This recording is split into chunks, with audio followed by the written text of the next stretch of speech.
Alright, stepdad sent me another video about the Joplin spook lights. This is from KOAM News, which is probably a news outlet from Missouri. So let's go check it out. It's a four-state legend that's been discussed since the 1800s. I'm talking about what's known as the Joplin spook light. I met up with a four-state man who showed me where to find it and a local folklore expert to learn the history behind the mystery. Since 1800s. Cross the creek, go around the house, come in a witch's holler, 3 miles and you're here. Dean Walker is talking about how to find the Joplin spook light, a four-state mystery he's personally witnessed at least 50 times since he was 5 years old. Well, I've seen guys in a convertible shooting at it with shotguns and a 30-30.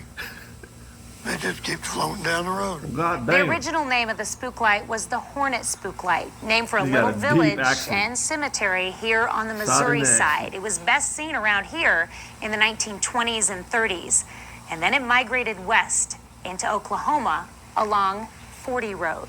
And that's actually where the major studies were done by the Corps of Engineers, etc. Then by the late 40s and 50s, it was seen more on 50 Road.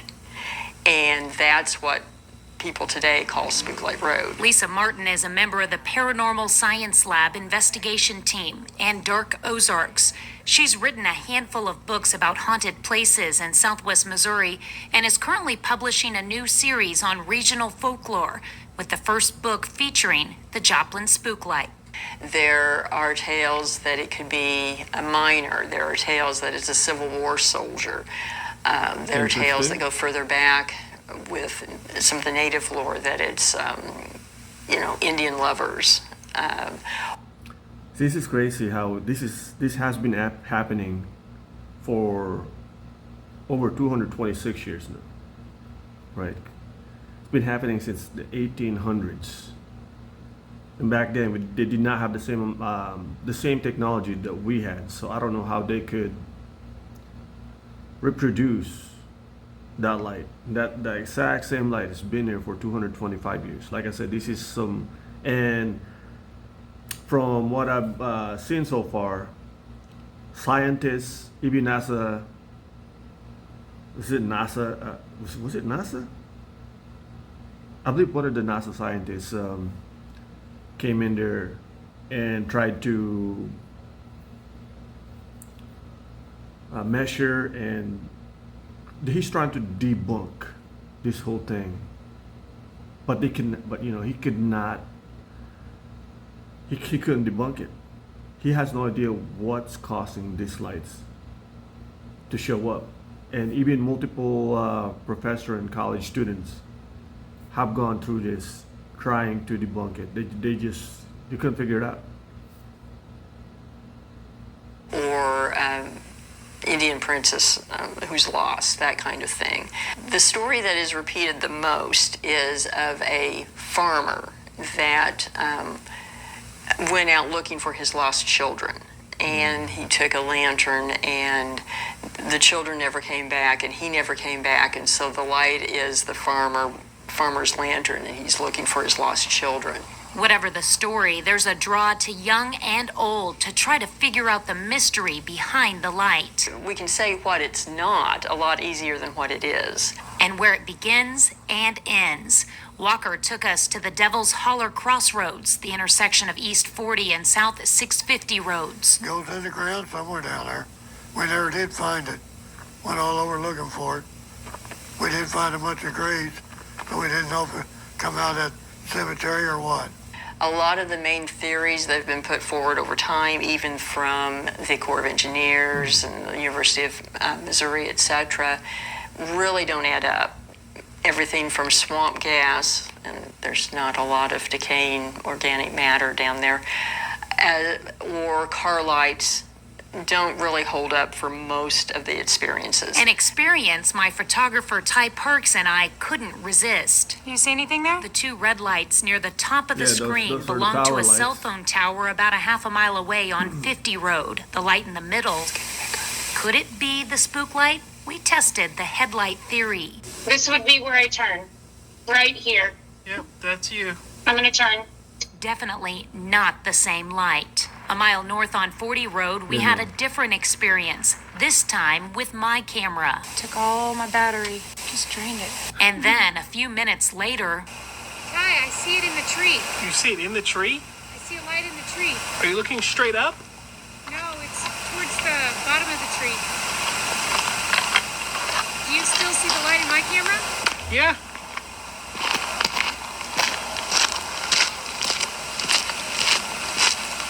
It looks like it's fire. And it's That's gone. gone. Which tree? This big one. Right here. It was right at the base of it. Oh, whoa. I feel really cold. Like it passed through me. It was so cold. Oh. I am freezing right now. Freezing. I saw something in this tree. Whether what I encountered was that the tree? spook light or not, the legend remains a popular topic for four-state locals like Walker. Do you think it's an That was evil crazy. entity or? Just a mysterious light floating around. Well, a word of warning, it's not as safe now to park along 50 Road since it has been paved. There's no shoulder. And because of excessive littering, authorities will issue tickets if you're caught parking there at night. Ty and I got permission from the county sheriff before come our on. investigation. All right. What's going on? Dying boyfriend, last words, exposed to see. Anyways, what comes to to mind is how come? Okay, this light usually shows up in X, right around the same area most of the time. How come we haven't set a camera yet? Multiple security cameras like a Nest cam or a trail cam. How come we haven't done that yet? Which is telling me that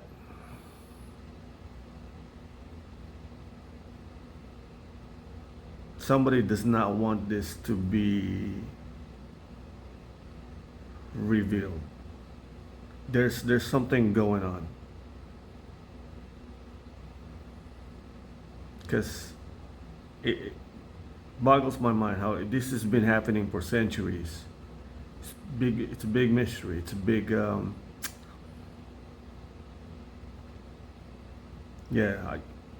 why not set up multiple security cameras pointing in that direction? There's got to be a reason why they're not doing that. So, all right, next video that I'm watching is called Momo the Missouri Monster. According to the title, it's the Missouri's Bigfoot. What is up with Missouri, man? You guys have the Devil's Promenade, the Spook lights, and now Momo Momo the Bigfoot. What is going on with Missouri? Alright, let's go watch this. In the summer of 1971, strange things started happening in the small town of Louisiana, Missouri. One hot night on a hill at the edge of Louisiana, Strange Missouri, sounds. family reported a huge monster roaming around behind their house. He was big, mean, hairy, smelly, and ugly. Like they even have a song about him. So I've seen this silhouette multiple times on people's lawn. So that's what it was. I thought it was just Bigfoot, but it's actually Momo. See, now I know, because I've seen this before multiple times on people's lawn. This 1972 song, sung by Bill White, describes the situation well. Within days, this monster, fictitious or real, became a folk legend regionally. And the stories of him were printed worldwide. This Missouri monster was nicknamed Momo. Momo. But more on the song later. I love Even it. though the legend of Momo the monster started over 50 years ago, Momo. his story, Hold real on, or not, hold on. hasn't been Let me forgotten read long that. later. roams around. Even though the legend of Momo the monster started over 50 In July 1971, John Mills and Mary Ryan were returning to St. Louis on Highway 79 when they stopped for a picnic northwest of Louisiana. They claim a huge, hairy half-man came out of the woods. He had a horrible odor and made a gurgling sounds. That sounds like one of my neighbors. The woman got away, and the incident was largely kept quiet by authorities. But additional sightings in Louisiana a year later brought national attention. Additional sightings. Even more remarkable, Momo is still the source of stories, a song, movies, television programs, and conversation today, a half century later. So is Momo real or just a figure of wild imagination? You can decide. But it seems that for every person who claims it was a hoax, there's at least one who believes. So if you're in the woods near Louisiana and catch an obnoxious whiff, hear weird noises or howls, and see bright red eyes, it might be a good idea to hightail it. Okay. Fascinating. 50 years ago, his story, real or not, hasn't been forgotten, especially by those in Pike County, Missouri. Well, Momo is kind of a Bigfoot-like creature, maybe just a little bit smaller, maybe more hairy, but has the same foul odor, has the same sounds. Brent Engel is the president of the Louisiana area Probably some crackhead, never shaved or shower, just a hairy crackhead. Historical Museum Board of Directors. He's essentially the expert on Momo the monster. Just about all of the big searches were here on Star Hill. Engel says the first encounter with Momo in Pike County occurred in July 1971. Two women from St. Louis were on their way back from a trip along Highway 79 northwest of town, stopped for a picnic at one of the scenic overlooks, and noticed a foul smell. And they couldn't figure out what it was. And they looked over to the edge of the woods, and there was a creature standing there, gurgling and growling. And of course, they were scared. They ran and jumped back in their car. The creature ate their food, but luckily the women escaped. And the monster began appearing elsewhere.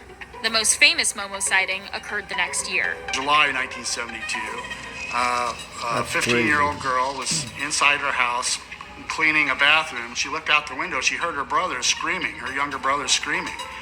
And she went out and saw that there was this large, hairy, stinky creature standing there, holding what appeared to be a dead dog and growling.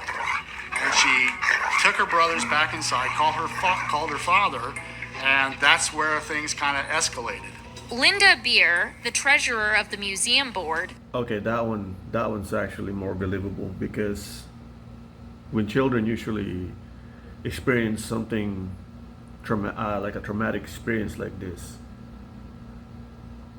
they would never lie unless they're trained and taught to say certain things. I don't think they would lie about something like this. Just like I forgot already. Stepdad also showed me a video. It was an alien that landed in Brazil, or two creatures that they found. These black aliens but it was two girls that found it, and they were so sure. And you could just tell that they would not lie about something like that. So these kids, I believe these kids, or what they see, what they say. grew up in Louisiana but was living in Quincy, Illinois when the Momo encounters happened. At first, Beer says she was worried about her family. Because he was spotted on Star Hill, and that's where I had family living. But I don't think they were ever in great fear. I think that they kind of went along with the story that just all in good fun. And the strange occurrences didn't stop. A week after the famous Momo sighting on Star Hill, some residents reported seeing fireballs shoot across the sky in Louisiana. There were up to 5 sightings during crazy. 1972 that were probably legitimate. There were others that weren't. The story was picked up by media across the nation. The major television One more networks were news here. in European The New York Times, other big newspapers were here trying to track down this creature that a teenager and her two younger brothers had said they saw up on Star Hill. Momo even became the subject of a song. A young man named Bill White was working at a radio station in Bowling Green, Missouri, when two of his coworkers approached him with a poem called Momo the Missouri Monster. They knew I was a musician and played a little guitar and asked if I couldn't make a song out of it. And I did. I sat down and put some music to it and tweaked the words a little bit. And shortly after, a friend took me to Nashville for the first time and we recorded that song, Momo the Missouri Monster. And then we started playing it, and radio stations all across Missouri asked for copies of it, and it just became what we would now say is a viral hit. Today, White is a songwriter based in Nashville, Tennessee. And over 50 years later, people still remember his song about a Missouri Bigfoot. It's still going. Momo, the Missouri Monster. I gotta sing it now.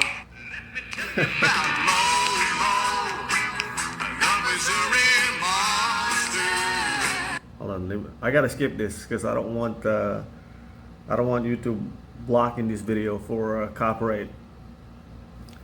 So let me just skip this.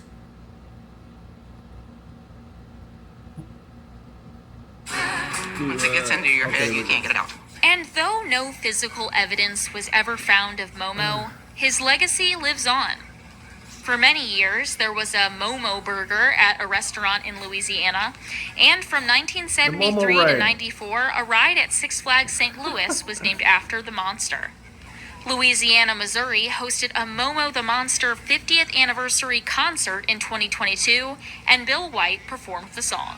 My goodness, the place was full of friends and family that I had not seen, some who I did not recognize because it had been so many years. It was a wonderful gathering of people that way and a chance to sing the song. And they had some guy dressed up in a Bigfoot outfit came out dancing while I was singing the song. And We knew it would be successful when people were lined up in the rain outside the museum to get tickets for the concert. They wanted to make sure that they got in. We had a packed house. He was just treated like a rock star, which he is. You would have thought he was the Beatles from the reception he got. Brent Engel says it's clear that interest in Momo remains. It's been more than a half century since there's been a sighting in Louisiana, but there are still books, there are movies, there are television shows, and there are songs that have been written about it. I mean, it's one of those legends that lives on because people are still interested in it. It's still a mystery. We haven't solved it yet, and that's one thing that piques our interest. And though the monster's existence remains in question, many people appreciate the story for what it is, just plain fun. Engel reads a letter that was sent by a Kansas City area woman to Louisiana officials in August of 1972. Quote, "The thing that seems strange to me is what became of Monster Momo. We no longer hear of him, and perhaps he was a figment of our imagination, or should I say, the people of Louisiana. But whatever it is, it was fun and exciting." I tell you what. Because of those kids, at first those two girls, the two ladies that had a picnic, I thought, okay, maybe they saw some malnourished bear, or it could be a hoax. I don't know. But then I saw the two kids, their story, how his brother was screaming. It was maybe dude was holding a dead dog.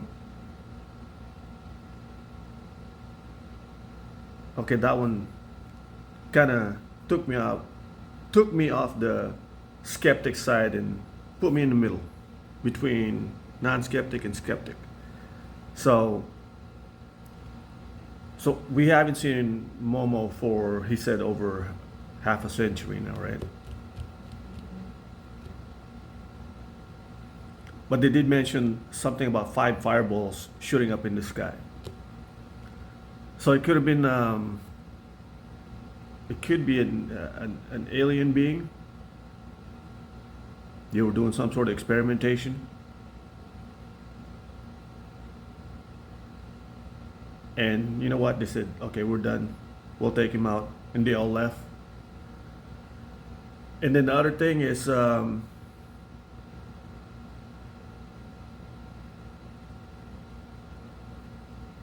the U.S., he might have been captured already, right?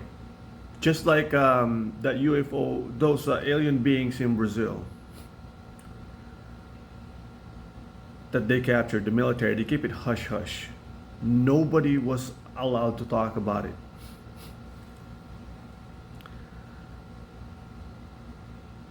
God, I gotta remember that, the name of that.